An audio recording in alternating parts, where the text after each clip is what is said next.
But yeah, so this is episode 8, and welcome to PT Shadow Time, as per usual. We are going to be talking about something that is pretty new, but although I say that, it's also very not new. It's just been hyped up a lot lately because of the PlayStation, and yeah, we'll talk about it. We'll get into it. But before we do, we've got to talk about the ground rules because otherwise I'll get in trouble, and I don't want to get in trouble. So, PT Shadow Time. What does it stand for? What does it mean? Basically, there's a topic that I like. I try and find it like something that I want to talk about that has to do with gaming or everyday life. Blah blah blah. Yada yada yada. Where when I feel like it's something that's pertinent, I'll research it a little bit. I'll get to know more about it, and then try and relate it to my job, which is physical therapy. And so that's where PT Shadow Time comes from. So PT stands for physical therapy, or I'm a PT, which means I'm a physical therapist. And also, I guess I can change this now. Giga Chado, which is awesome.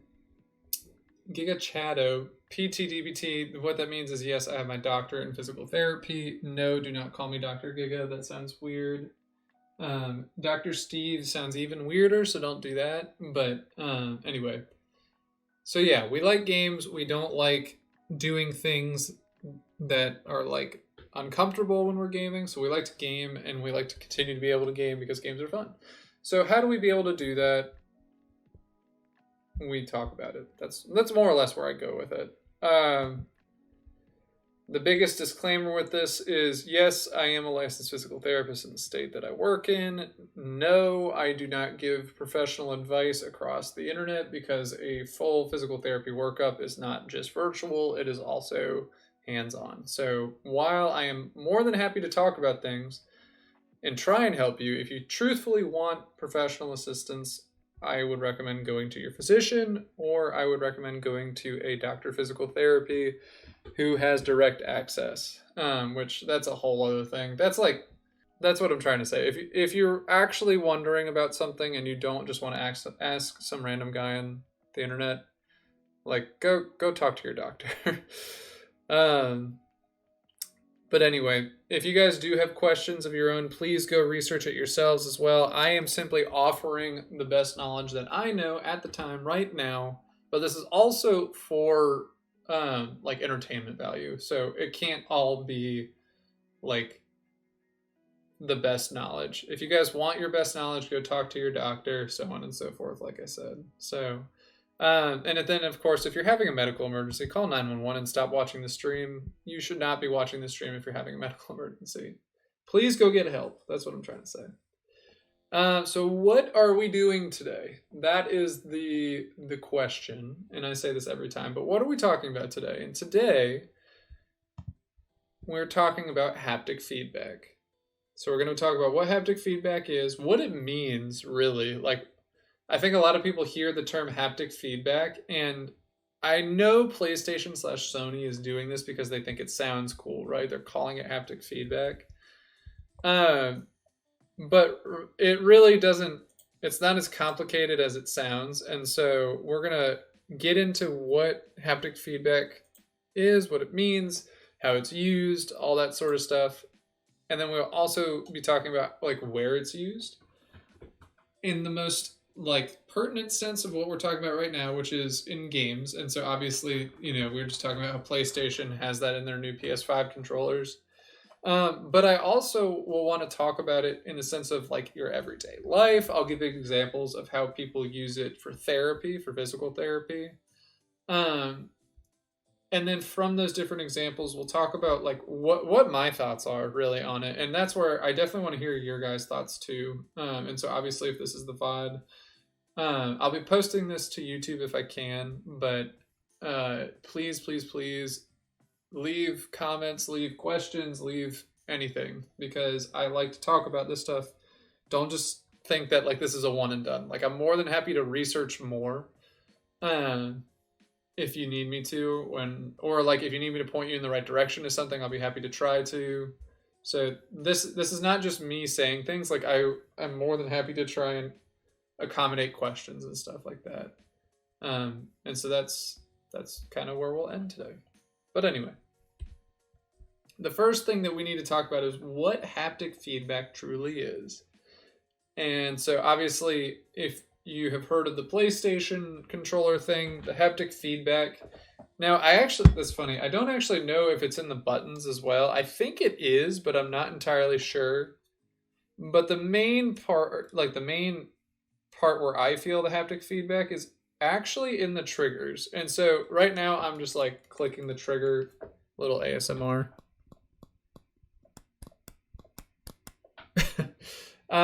Just clicking the triggers normally, and there's no resistance or anything like that. But what haptic feedback does for the triggers is it actually like makes them tighter. And what I mean by that is it offers more resistance to the triggers.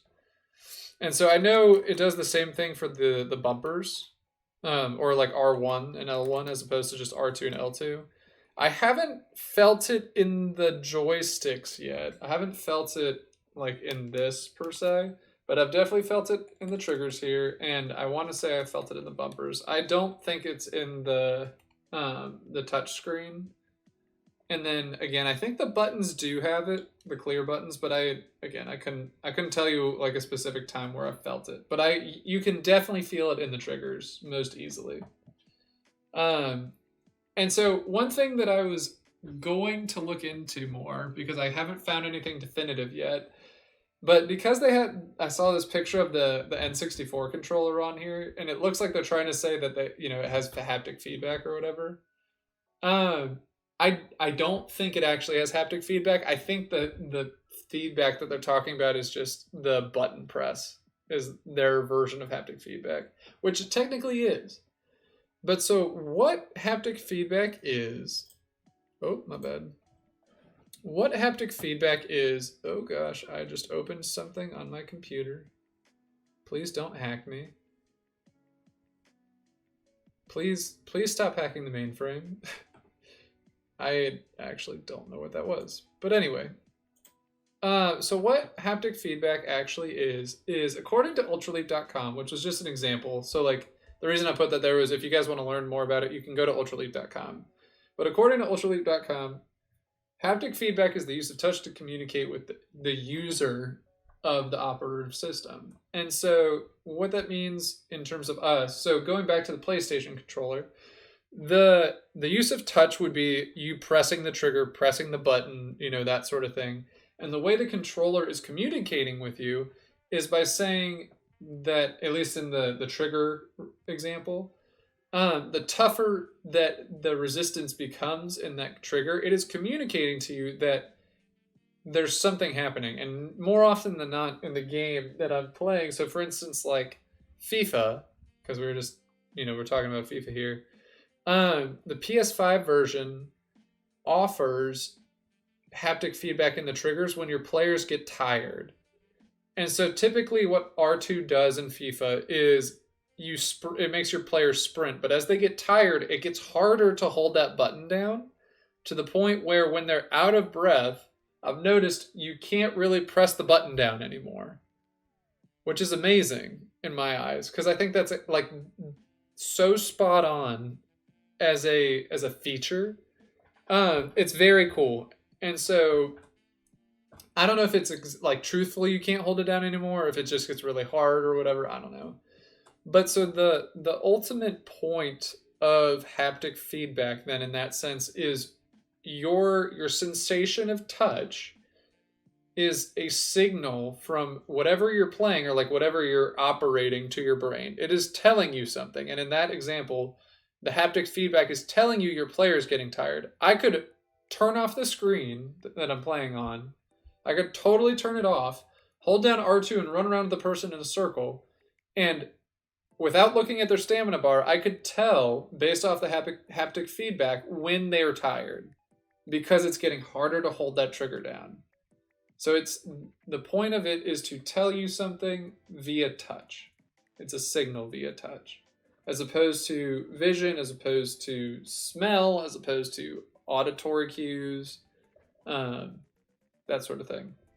So it's interesting. I think it's I think this is something that really hasn't been explored very much, especially in the game realm, but is huge, and we'll definitely get to why. But then going further with this, according to precisionmicrodrives.com, it's used to convey information about a certain operating system or about a certain scenario. And so in this scenario, what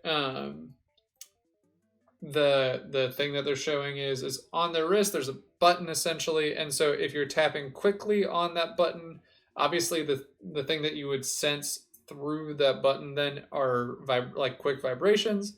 But then if you are making a continuous circle on it, you would feel a continuous stream of vibrations because there's no gap in between.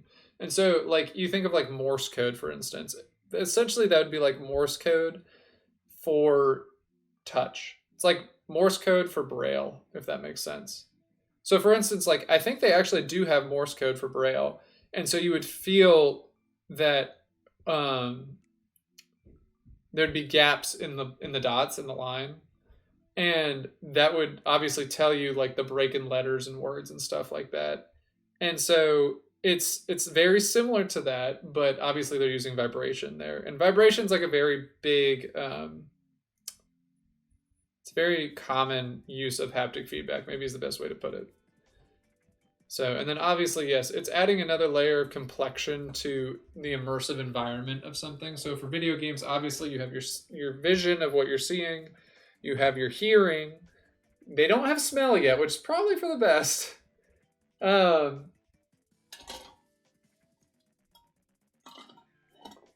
now they're adding touch to it.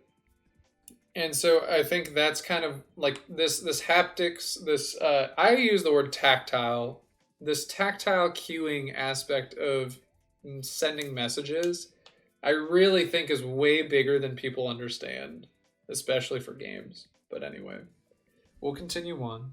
So how does it work? And so this is getting back into like anatomy and biology and physiology and stuff like that of school. I had to like look this up.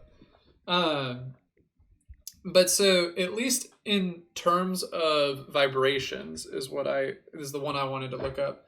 There are two receptors in your body that they call mechanoreceptors. Really what that means is they are receptors in your body that understand pressure or like touch, the sensation of touch. And so two of those receptors in specific are called Meissner corpuscles and Pacinian corpuscles. And so they are specifically sought out to register vibration. And so there's other kind of mechanoreceptors. There's even things like nociceptors, which I think we'll talk about later. Nociceptors are used in your skin and joints and stuff like that. They are what tell your body that you are having pain. And so on and so forth. There's a whole bunch of different kind of receptors in your body. But so when something vibrates on your skin, for instance, when your phone vibrates, you're holding your phone and you press down on the button or whatever to try and make it open, and then you put in your code and it's wrong. And you know how it goes, like just once very quickly, it goes zzz. And so what that's telling you, and I promise you recognize it by now, that one little like vibration that it does very quickly, whenever you feel that specifically means that something was input incorrectly, and so you will have to try again. Same thing happens if, at least on my phone, when I try and show my face but I have my mask on or something and it doesn't work. I know that it'll do this zzz sort of thing, and then that means that I failed to open my phone. The other thing that you can do, and I actually looked at this on my own phone, was you can turn on haptic feedback for like every key that you put in, every like press of your finger that you do. So for instance, I think when I first got my phone, I actually had to turn off the haptic feedback because what it was doing was whenever I like typed or texted on my phone, every single time what ended up happening was I basically would just have my phone vibrating like the whole time while I'm trying to press buttons. And so I was like, no, this isn't good. But what it's doing there is it's sending a message to you saying, you are pressing on a letter, you are pressing on a letter, you are pressing on a letter, just over and over and over again. And so on. So there are very good uses for it. There's very interesting uses for it. But so that's essentially how your body gets to understand vibration, and then you can extrapolate that. There's other receptors for light touch, deep touch, temperature, even stuff like that. Like imagine if they made it so that when you started like swinging your sword through fire or something, the controller itself got hot, or like if you were walking around in the frozen tundra of God of War, the controller itself got colder. Like these are all things that kind of relate to this haptic feedback idea, just in different ways. So we'll keep on going here. But so after your body gets those vibration, I'm using vibration as an example, but after it gets those vibrations, after it gets those vibrations, and it goes through those Meissner and Pacinian corpuscles, they then go through your body via neurons, axons, dendrites. These are all words that I haven't used in forever, but they then go through your nervous system up to your brain via the anterior aspect of your spinal cord. And so, or no, through the posterior, excuse me, through the posterior aspect of your spinal cord. And so from there, it goes all the way to different areas of your brain. And I'm sure you guys have heard of how there's like your visual center, you have your parietal lobes, your occipital lobe, you've got your temporal lobes, all those, they have all these different brain like systems in different areas. And that's where you see like in that first picture on the top, you see how it's like lighting up in different areas. That very much happens when you're trying to receive information, and then it's relating it to different areas of your brain. So for instance, like when you in Demon Souls, I've noticed this too, when you swing your sword and clang into like a stone wall, the haptic feedback that happens is it's a very specific vibration that the controller gives you compared to like when you break a wooden barrel. And so the wooden barrels will like kind of like dissipate very quick, or like over a longer period of time, because it's like the wood planks are falling over. But then with the stone that you're hitting, because the stone is so hard and dense and it doesn't dissipate like that, it's a very quick system. When you swing your sword, there's just this quick jolt in the controller compared to this like long dissipating thing. And so where I'm going with this is when you feel that quick jolt like that in your hands, your brain then hears the sound of the clang as opposed to the like rustling of the wood on the ground in this example.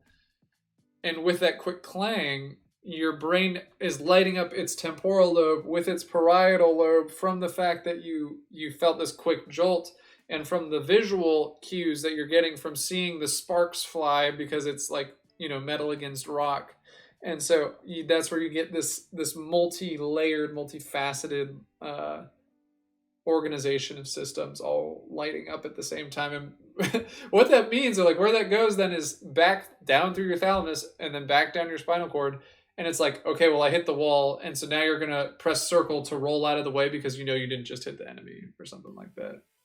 Oh, that's intense. But so that's a very not even in depth, but like that is a more in depth. I'll put it that way, a more in depth version of what, like, how does haptic feedback play into what we do when we're playing. So, and then likewise, like I was talking about with your phone thing, when you feel that specific vibration when you are trying to open your phone and you've put in the wrong code, your brain senses that that's the wrong code, and so then you are like, okay, well, I still got to open my phone. It's not like you then put your phone down, unless you unless you give up. Maybe you do. I don't know. Sometimes I feel that way. But so yeah, it goes up to your brain. Your brain decides what to do about it, and then comes back down. So then we've got examples of haptic feedback. We've talked a little bit about your PS5, your phones already. The one that I think is really gonna be, gonna be the new avenue of things. The thing that I think is just gonna take off in the next 10 years is actually VR. And so right now, haptic feedback is most notably used in like video assisted surgery, or like flight simulation. I'm pretty sure that's a game, isn't it? Flight Simulator or something like that. So in terms of that sort of stuff, these things have been used more and more, and so now that it's actually getting into the entertainment side of things, um, I think that VR, I think that haptic feedback associated with VR is it's gonna get. I think it's gonna get really big, especially if they can make the technology cheaper. So anyway, let's continue. I'll get into that more later. But anyway, so for the PS5, we talked about how the triggers on the back of the controller definitely get more strained, more they get tighter, they're harder to press down. As for instance, in the FIFA example again, your character starts to run out of energy. Or for instance, like when you clang with a strong attack or something on the controller, I don't know if this is true, but I would imagine that when you do that, as you're pressing down on that trigger to try and like press really hard, if you clang into something before the attack goes all the way through, it will like stop right there. Like the trigger cannot be pressed down anymore because it's reenacting the fact that there was a a surface that you could not keep swinging through, so it stops you right there and then it eases up again. So it's pretty cool. Honestly, I think it's pretty cool. It adds to the experience as a whole. So, uh, as you can see, as you can see as like a bullet point on the slide. Yes, it relates to the environment. It relates to the experience. It's the situational um, relationships that happen with like you learning. Okay, when I feel that feeling, it means that I did this wrong or I did this right sometimes. And so it can be positive, it can be negative, but your brain is making associations just like when you see on the screen when you clang your weapon that the person's health didn't go down or that you see the sparks fly is what I said earlier, so on. Another piece of brain information, I guess is a way to say it, to tell people, to tell you whether you got a positive response, a negative response, or a differing response. Even I don't know. So we already talked about Demon Souls, but I think the cool one is when the dragon flies over and it breathes all the fire. As it gets closer, like as the fire gets closer, you could feel the rumbling in the controller getting tougher, like getting more strong. The intensity gets stronger. So it's just it's interesting. It's very interesting. Um, but we will continue. So the next one is phones. We kind of talked about like failed phone logins, sign-ins, stuff like that. The one I forgot to mention was the fingerprint scanner. So when you would put your finger on the home button when there were still home buttons, when that was the case, what would happen is if you signed in correctly, it would sign in and it would do your little bzz because it's saying like, oh, you succeeded, right? And so that's again feedback telling you that you've done this correctly, which is good. And then when you didn't do it correctly, it would go like zzz, zzz, because it would be two vibrations instead of one. I know my reenactment's not. I mean, actually, it's great. What am I talking about? But so it's a signal, just like if, for instance, let's say instead of it giving the vibrations as the signal on the screen, it goes red, more or less. And when you don't sign in correctly. But then if you do sign in correctly, obviously the screen opens. It's quite literally the same thing. Just instead of it being with your eyes, it's with your finger.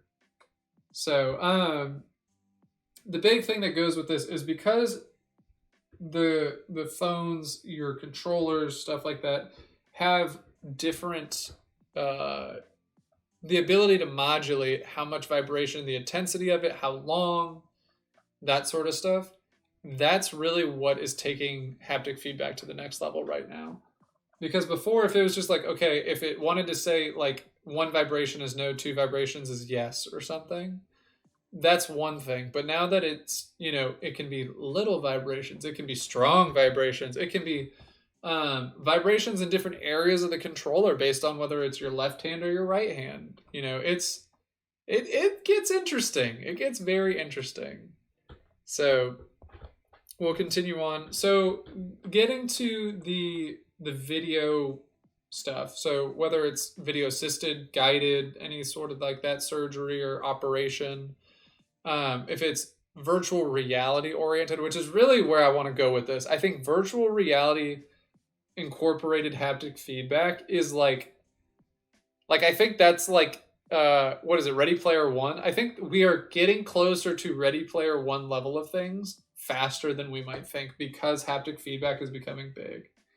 But so I looked at some examples of the video assisted stuff, and basically what ends up happening is, if someone's pretending to do surgery on a video thing, and they go too far, like let's say that they're trying to and so I think in this example, what they're showing is they're trying to do a knee replacement on someone, and so a knee replacement is actually very gruesome.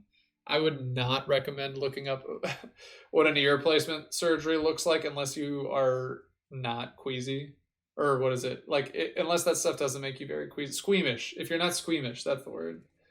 I wouldn't look it up if you're squeamish. But more or less, what it's doing is the person, the doctor who's practicing surgery, then whenever they do something right, it may not give them any haptic feedback. There might be no vibration, there might be nothing going on. But let's say the in the simulation, they nicked an artery or something by accident, and the person's heart rate starts to plummet or something like that. Or maybe it gets really high, and all of a sudden in their hands, they're starting to feel like the vibrations are getting faster and faster and faster, because what it's telling them is like you've done something, you now have to make a decision, or let's say that when they are slicing someone's knee open to start the procedure, if they go too deep, it, like, I don't want to say zaps because it's not electrical, but the vibrations are super intense, saying like, oh, like, hold on, like you've done this too much, so you reset and you try it again, and if you do it better that time, then it's less vibrations or no vibrations at all, like that sort of idea. Um, I think it's super, super cool, especially for these jobs that require high dexterity. I'm not going to say physical therapy requires high dexterity, but it does require a really good understanding of the body and how it works.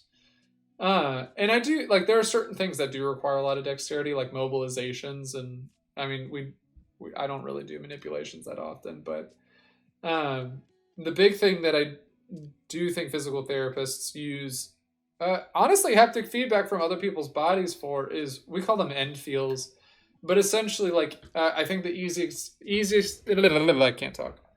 Easiest example is if you take your hand and you pull like one finger backwards like this, you'll feel on the inside of your hand. You'll feel this. Actually, I'll do it on my pinky because that way you guys will see. You'll feel like the front of your pinky start to get like pulled, burnt. It almost feels burning sort of sensation. As you approach this limit where you're like, okay, well, I can't bend it anymore. And so that's what we call an end feel, when someone's body has reached its motion limit. And so there's different kinds of end feels. There's soft, firm, and there's hard end feels. And so the difference between those and how this relates to haptic feedback is each of these are examples of haptic feedback. So a soft end feel is the one that you like would be like no vibrations. That would be the equivalent. And so soft end feel is like, what's a good example? Like, let's say I was moving someone's shoulder like this, and I could just move their shoulder everywhere.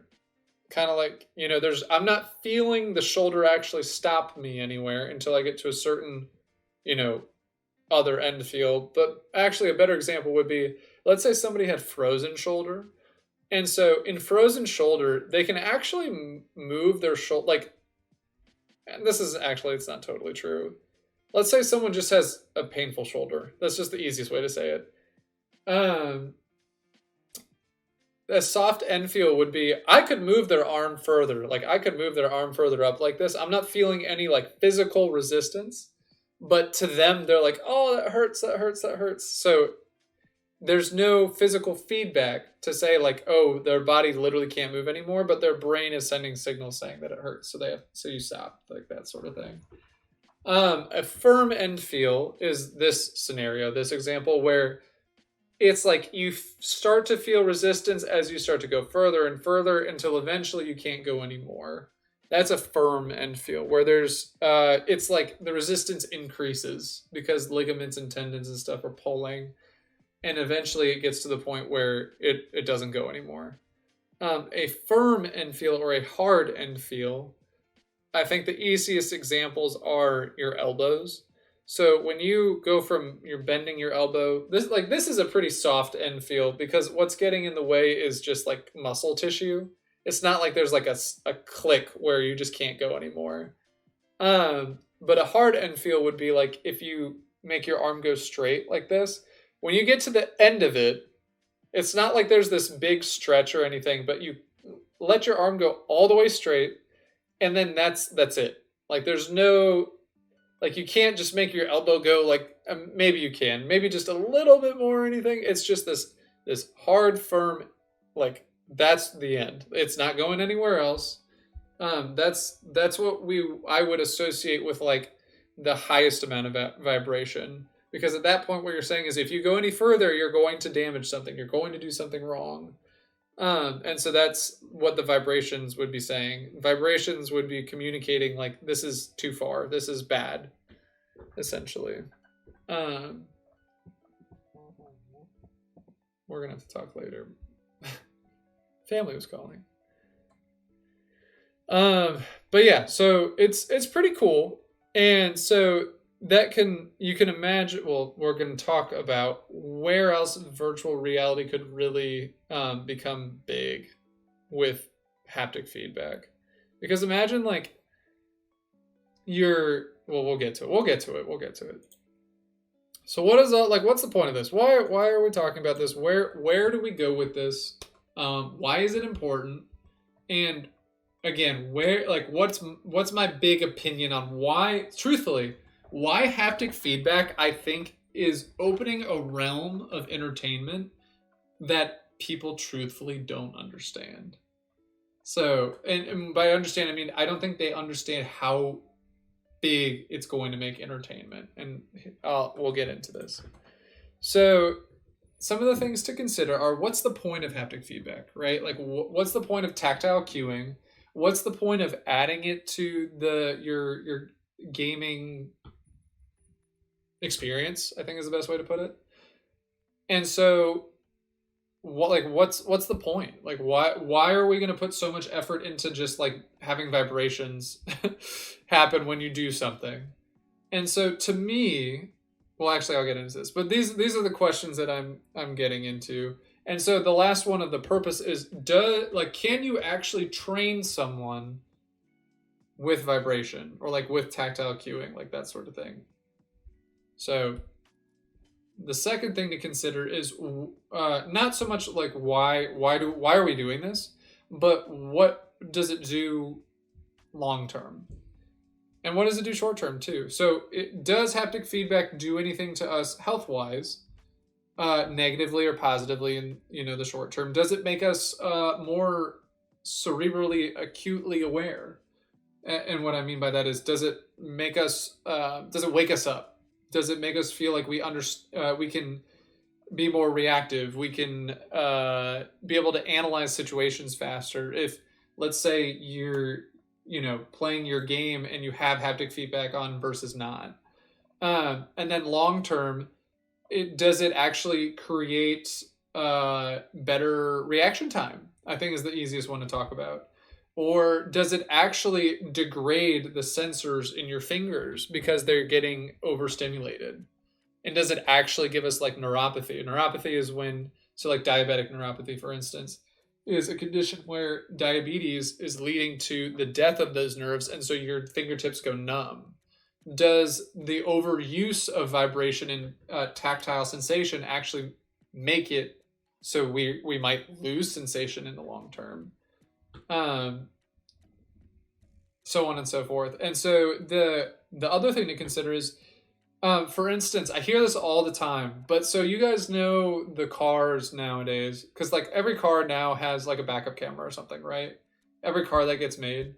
And so I hear this all the time that when people who have backup cameras go into a car or like have to drive their buddy's car or whatever that doesn't have a backup camera, they've become so dependent on the backup camera that they don't know how to back up, or like they can't do it safely because they don't know what else to do. And so that sort of like principle, I wonder if there's an equivalent of that with haptic feedback. So for instance, let's say that you are, what's something really important that we do every day? Let's say that you are driving a Tesla, and that Tesla has haptic feedback in the steering wheel. And so when the Tesla recognizes that when you are drifting too much out of your lane, you know, like some cars will kind of like beep or like a sensor will come on. Instead of that happening, auditory, visual cue, imagine the steering wheel vibrates, right? And so it goes, zzz, and so when it does that, it like wakes you up. Basically, it tells you that you're doing this thing, you're steering out of your lane, and it brings you back into the middle of the lane, right? It's basically reminding you to do that. So that's it, like that. You do that for years, blah blah blah. Now all of a sudden you're driving your dad's car because you went to visit them, or because yours is in the shop, and you still have to go to work, but you are dependent on the steering wheel vibrating instead of knowing when you are or aren't going to be drifting out of the lane, right? So now all of a sudden you're drifting everywhere because you're not getting that feedback that you're used to. So is that good? Is that bad? Is it overall, like, is it a good thing? Is it scary? Should we not be doing that so people don't become dependent on that? Should we do that so that people who need it can actually be better drivers? There's a lot that goes into it. There really is. So, sorry, give me 1 second. Okay. So there's a lot of consideration. There really truthfully is. And so I find that so interesting. I really do. And so I think that's why it can become such a huge thing. And then the last part about the Pavlovian dogs. If you guys don't know who Pavlov is, he was a psychologist who basically came up with this idea of like certain cues cause our bodies to innately react to things. So what Pavlov did was, I think he would ring a bell. I think it was a bell, but he would ring a bell every time he wanted his dogs to come in, or like every time he was going to give his dogs a treat. And so obviously whenever the dogs like saw the treats or smelled the treats or whatever, the dogs would salivate.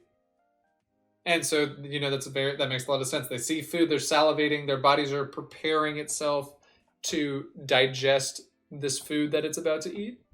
And so again, I think that makes sense. But so what he did by ringing the bell before he was going to give the dogs a treat was he stopped giving them treats and just instead rang the bell.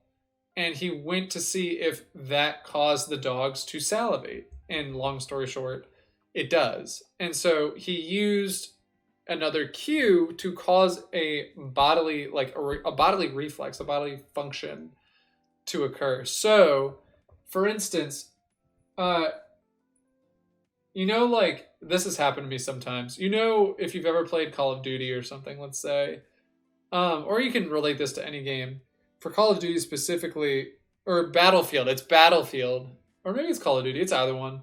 The signal for when a person who's using a sniper to try and like shoot you from very far away is looking at you is there's like a small shine from their sniper scope essentially. And so what it's telling you is you need to find cover because they're looking at you right now, and so you might get hit.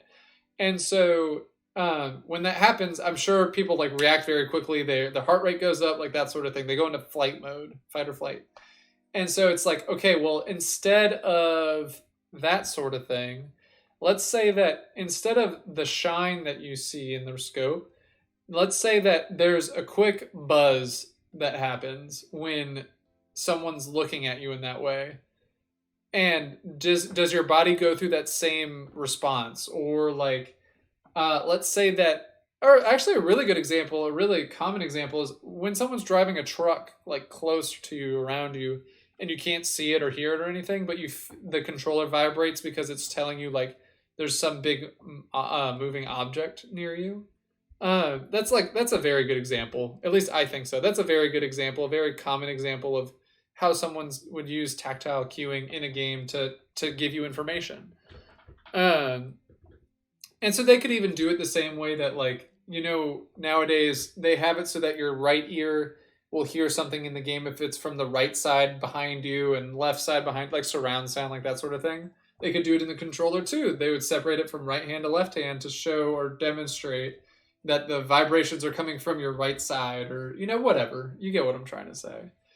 But so that's why I truthfully think that this could go so far. I think that this has so much potential.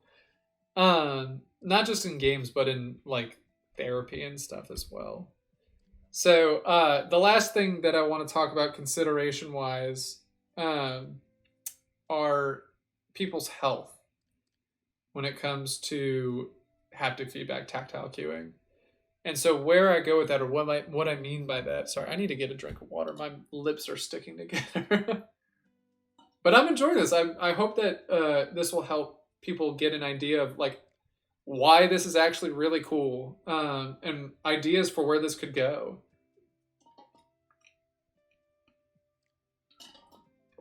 Okay, thank you.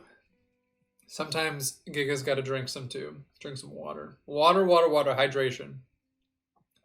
But so the health considerations that I think about this are, we talked about the sensory relationship between what you're feeling through your hands and then where that goes into your brain, what that means in terms of response time, what that means in terms of organization in response. Do you respond accurately as opposed to just quickly? That sort of stuff.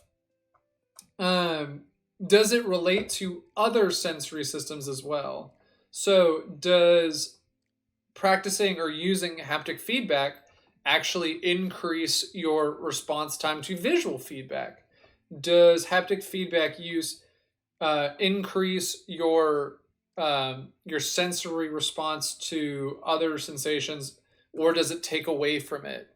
So, for instance, like if if some big thing happens in a game, right? So let's say the dragon that's flying. Oh, hey, Lettuce.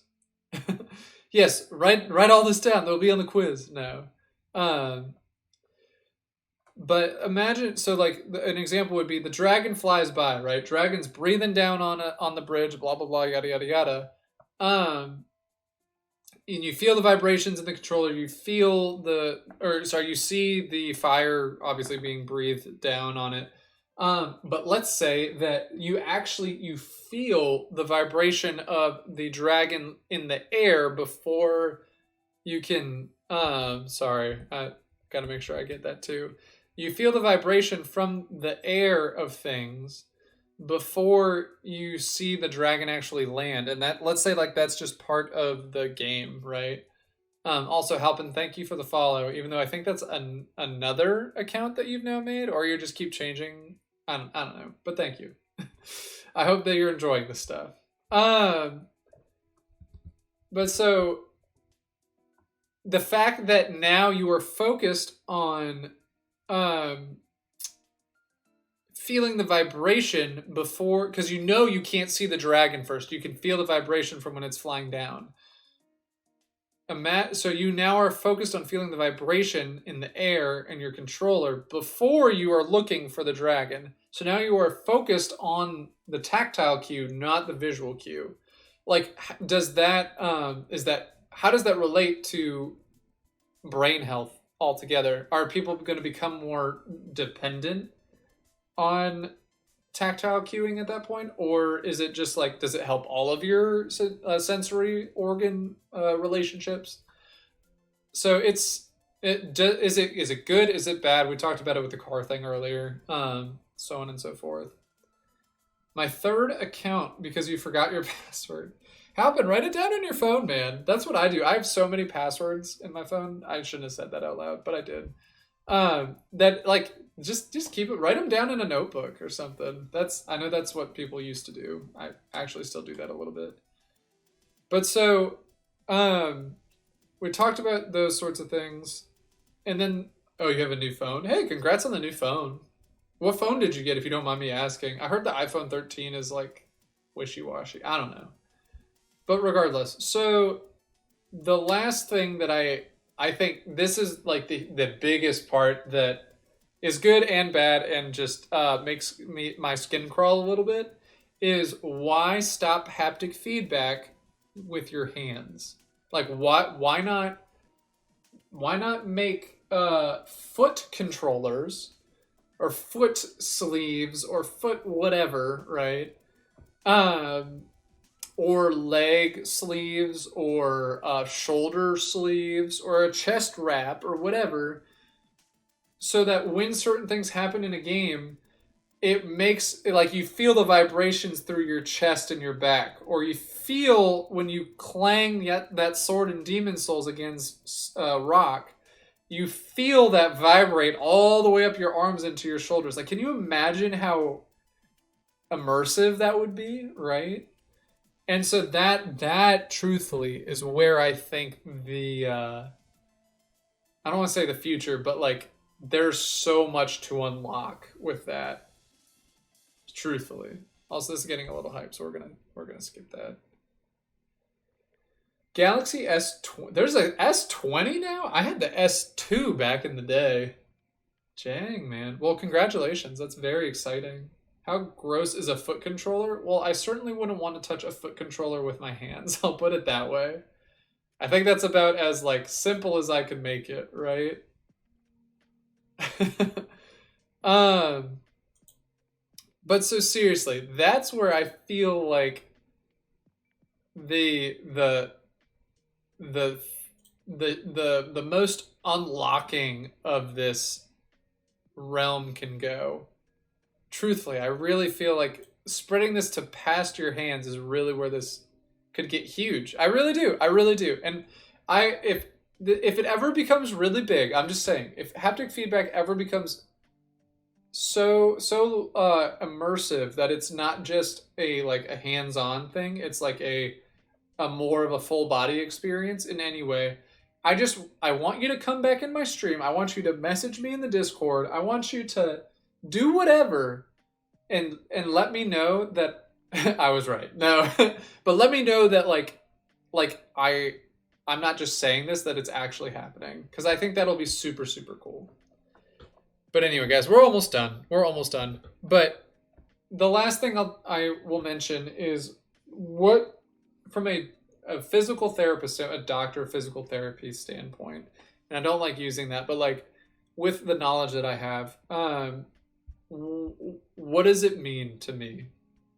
And this is where I think it gets, it like gives me chills thinking about this. The last thing I'm going to mention.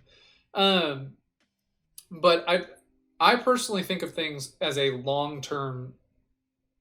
Well, I think of the long term consequences is maybe where I should go with this.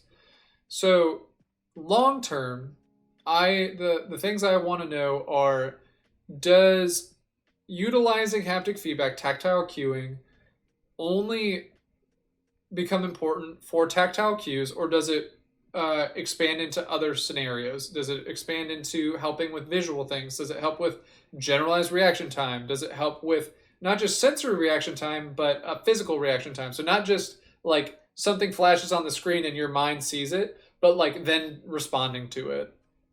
Does it help with that? If you use a vibration, does that happen faster? The other thing I like interested in with it is long term, does adding an extra sensory component to certain experiences actually stimulate neuroplasticity? And for those people who don't know what neuroplasticity is, it's a fancy word for saying by stimulating the nerves in your brain, essentially, by stimulating your brain, just like how you stimulate your muscles when you work out and it makes them bigger and stronger, does that make your brain bigger and stronger? Does it create more neural connections to the different parts of your brain and do those neural connections, make it so that you have faster and stronger responses to things? Does it make it more reliable? So, for instance, like, I couldn't tell you how many times I've seen Yorm stomp. And I'm talking about second phase stomp. I couldn't tell you how many times I've seen Yorm stomp second phase, and even though I see it, my brain can't make that fast connection to roll at that time. But if I feel the fact that Yorm's leg or shoulder gets lifted up in my hands before my brain registers the sight of his hand kind of lift up, like that sort of thing, would that make it so that I am more consistent in avoiding that attack? That's like, I know that's like hard to comprehend, but does that slight vibration in the controller, or does the movement of my controller get harder all of a sudden because he's lifting his arm and that causes wind to blow against my player or something? I don't know, I'm making something up. But like, you get what I'm saying. Does that extra sense of feedback over, thousands of times, not just in the game, but for other things, does that make my brain more consistent? And does it make it so that that reaction is stronger, that I can facilitate that action better? That is a crazy thing to think about. Am I training my brain with it? Also, Halpin, I hope you have a good sleep, man. Thank you for the good vibes, as always. Thank you for popping in, though, and congratulations on the new phone again. That's honestly, getting a new phone is always like such a fun thing. But thank you for popping in, Halpin, and I hope to see you again tomorrow/soon. I will be back tomorrow. We'll be doing more FIFA stuff. But yeah, like, that idea just blows my mind a little bit. And so, like, at a lesser level, the idea of the fact of that you're putting more sensory stimulation on your hands as opposed to your eyes, I think, is also very important. I don't think I could find, I didn't find anything saying that increased sensory stimulation to your hands destroyed the nerves in your hands faster. I also didn't see anything the other way. I didn't see anything saying that it makes it hypersensitive or anything like that, or makes it last longer. It just doesn't do anything. That's what I couldn't find anything definitive on it. But the fact that you are not burning out your eyes is a good thing. So, and then haptic suits is the last thing I'm going to talk about, and we'll get to that in a second. But what I spelled repetition wrong, dude. Imagine spelling a word correctly on a stream. That's Giga head right there. Giga Chad 5 head, actually. But anyway, we talked about the first bullet point, so I'm not going to go into it. But basically, does it make your brain do things better, faster, and more consistent by adding this to games? And then the one really interesting point, I should bold this. This was one piece of research that I found that I think is truthfully critical in understanding this, is according to a study, and I could find the study again, it was on PubMed, but supposedly your brain actually recognizes tactile cues a quarter faster than visual cues on average. Now, that doesn't account for people who are gamers. So, like, their study, I didn't look into the details, so I can't say that that's for the average gamer. That might be for the average Joe or the average Susie. But gamers are highly dependent on their vision, so maybe their vision is actually faster than most people's are on average. But let's say all things being equal, then if it is that much faster, then the amount of, like, the amount of challenge that you can put into a game becomes 25% harder. Because what if they switch from visual cues to physical cues, to tactile things instead? Like that, dude, imagine instead of having to wait for DSA to do his 2 swings, you had to wait for your controller to vibrate left then right, and then that's when you knew you were going to be able to run around him. Like, that's, oh my gosh. It'd be a complete shift. It really would be. It'd be a complete shift. And then instead of having a like $300 monitor that you're playing games on, you have a $300 apparatus around your hands that like press on your skin in different ways, and like, oh my gosh, it'd be nuts. It would actually be nuts. It would actually, like, truthfully, it would be insane. The entire realm of entertainment would change. So, anyway, we talked about neuroplasticity. The only thing I will add to neuroplasticity is that it has been shown in studies before that if you do repetition with sensory feedback, that it does actually create more neurons, and that it does actually create faster reaction time and stuff like that. I think everybody knows that, though. But at a neuro level, it does actually build up a greater amount of tissue, if you will. So, and then in terms of how that relates to health issues, you know, people use tactile feedback in strokes. That's where NDT comes from, which are neurodevelopmental techniques. The studies for that have gotten worse over time, but you get the idea. And then is it something like if you're starting to have paresthesia, so you have cervical radiculopathy, which is the fancy term for when your neck is messed up, so there's a bulging disc or something, and it's pressing on a nerve and going down your arm, and it hurts. Shout out to EdiBot, by the way, who I think has that. How that relates to, okay, well, what if we use tactile feedback to ease pain so that we can make a relationship between vibrations waxing and waning, so that when there's less vibrations, there's a picture of somebody smiling, and then frowning makes more vibrations, which makes your arm hurt more, so that so we can train our body then to, instead of using like e-stim to numb it, now we're training our brain to understand that, like, let's say we had a sleeve that we put on our arm, and it just sends like light vibrations through our arm every so often, and our brain recognizes that as oh, this is a smiley face, this is a good thing. You know what I mean? And then for diabetes, I think it's a little different, because I think the nerve endings actually die. But like, imagine that you could make neuroplastic connections again through that. I have no idea. This would need to be researched. But it's just, it's mind-boggling. It really is. I think it's amazing. I really do. I'm so I'm almost as passionate about this as I am about chocolate, and that tells you something. I think it's incredible. We talked about taking stress off of your eyes. Obviously, the blue light with screens and stuff can be very detrimental. People have talked about it before. I'm not really going to go into it too much. And we talked about nociceptors. And so the very last thing that I'm going to talk about, and I still spelled a word wrong. Come on, Giga. That was actually pretty botched. The last thing I'm going to talk about, and I don't want to get too into it because it can be very degenerate, but the last thing I want to talk about are these haptic suits. And so this lady right here is an example of somebody wearing a haptic suit that looks like, you know, they wear them in like movie making and stuff like that.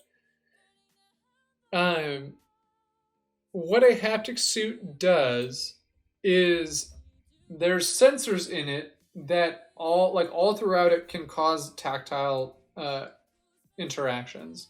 And so obviously she's wearing a VR set, so she's seeing things, she's hearing things, but not only that, now she's feeling the environment. So for instance, let's say she's walking on a treadmill in this haptic suit, and the thing she's seeing in her VR set is like she's walking down the sidewalk, and there's like cars going by, and there's tree branches hanging down, so there's leaves there. So she like can duck her head down, sort of thing. But let's say she doesn't duck down low enough, and she's walking along on this treadmill that's supposed to simulate the sidewalk. And as she does that, the suit like It's crazy. The suit mimics the idea of like she feels leaves brushing against her shoulder, or like there was a branch that she missed, so she feels this like pressure right on her shoulder or her arm. Or there's a bird that flies by really quickly, and so the bird like hits her in the stomach. I don't know, I'm making it up. But then she feels this like intense pressure for a second, and then it like trails off because the bird flies away. And as she looks that way, she sees it like, going off into the distance again. So like it takes virtual reality to a whole new level. And this is the biggest thing. I think this is like neural connection, neural reaction, like just this is if this technology could be made cheaply, I think this could just absolutely revolutionize entertainment and rehabilitation like crazy.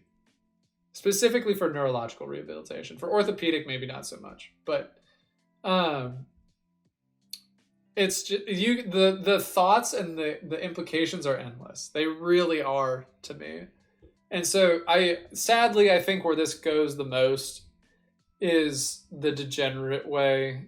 And so obviously if you are seeing things, you're hearing things, and then if you are feeling things all at the same time, we already know that sort of business is hundreds of billions of dollars, and it would only get more large, ironically. And that is where I'm going to leave my last joke because I'm done. I do not want to talk about that anymore. So, my recommendations for this are I think this is really where things could go. I've been saying that all stream long or all presentation long. I really think this is where things could get to the next level. I think this is where like training could really become huge, especially in high dexterity professions. So surgery, obviously. I think for like mechanics. Sorry, this is another big thing because let's say they're like turning the wrench that they're using, and if they do it too tightly or too loosely, it's not good or whatever, and then it like breaks the engine or something. As they're doing that, they might feel more and more vibrations to simulate it's getting tighter and tighter, and so on and so forth, and that can either be good or bad. Blah blah blah. For therapy, I think it can be used because in terms of like joint stability and like range of motion sorts of things, like I think that could certainly be a topic that could be researched. And then, like I said, I mean, we have good old Monka S here to facilitate and finalize my thoughts about the degenerate stuff. I honestly like as much as I don't want to say that that's a big thing. I think it will actually become a big thing if they can make it happen. And you heard it here first. So anyway, that is all I have to say. An hour and a half later, and I hope that it wasn't too bad hearing me talk and talk and talk about all this. I think this is super cool stuff. I really do, and I don't like making these episodes on things that I think are just kind of meh. I like talking about this stuff that I think is actually very pertinent. I think it's interesting, and I think that it's something that other people could benefit from thinking about as well.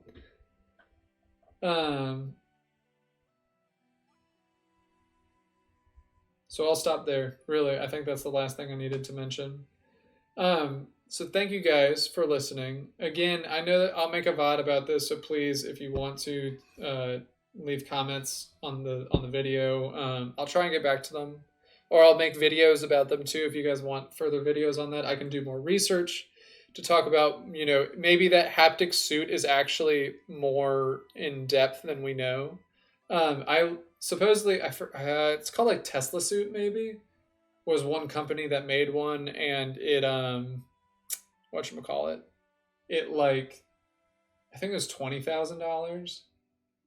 And so imagine they made that haptic suit come down to like a couple hundred, or even 1,000. Like I could see people who really wanted to get into a game. Imagine a Twitch stream where someone is wearing a haptic suit and they have like a diagram on the screen so that when certain thing happens in the game, it like lights up red so that they know what that person's feeling in that scenario. Like I feel like that would be imagine if like I don't know who's a huge streamer. Not even Ninja, but like Ludwig or something did something like that. I think it'd just be crazy. It'd just be crazy. But anyway, thank you guys for coming to my Giga Talk. I love a good Giga Talk. We'll be back again next time, and I think I already have a topic that we'll talk about. It's going to relate more back to the whatchamacallit, the like health side of things instead of the like the exploratory side of things. But it'll still be good. And then I recently changed my Twitch name to Giga Shadow instead of Giga Shadow, but there's no more underscores, so Rap Dad can't be mad at me. But then my Twitter's still Giga double underscore Shadow. So I do want to say thank you again. I know if you've made it this far, obviously you care at least somewhat about it, and so that means a lot. So thank you very much. Anyway, guys, have a great Friday. I'll see you guys tomorrow.